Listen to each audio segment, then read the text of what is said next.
FHA Loan qualifications. Hi, my name is Brad Zitzner, and I'm a real estate investor from Springfield, Ohio. And I focus on wholesaling properties. In the past couple of years, I've been able to wholesale just under 100 properties. And what I want to talk about is how do we determine what another investor will be willing to pay for the property? And the easiest way to do this is to look at other comparable REO sales. So we look at sold properties within a half mile that have sold within the last 6 months. And what we're looking for is properties in the same neighborhood, in the same condition, hopefully, and the same size. And that's really what we use as our basis. We try and find the best comparable, and then we actually call the agents up who sold those properties and just ask them a little bit about the property, what type of condition it was in, make sure it was a cash buyer, an investor.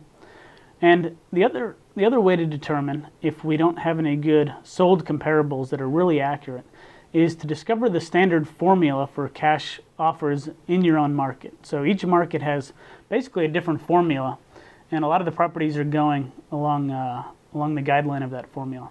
And a standard way to do that is to take the after repaired value and subtract off 30% equity for an investor. So a lot of investors in today's market are looking for at least 30% equity. So if we're looking at a $100,000 property, we want to make sure that after the buyer buys the property and fixes it, they have no more than $70,000 into that transaction.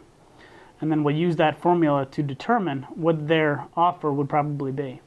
So in other words, if a property is worth $100,000 after it's fixed up, and the formula in our market is that investors are looking for 30% equity, and the property needs $10,000 in repairs, we're pretty confident that most cash buyers would probably be willing to pay $60,000. So that's $100,000 minus 30%, which is $70,000, minus $10,000 in repairs would be $60,000.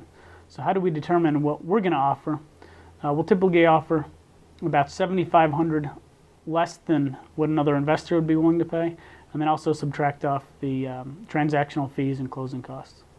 So that's how we determine what another investor will be willing to pay. I hope you enjoyed that video. I wanted to let you know that I actually have 17 other videos just like that available for you, and I made them available temporarily for free.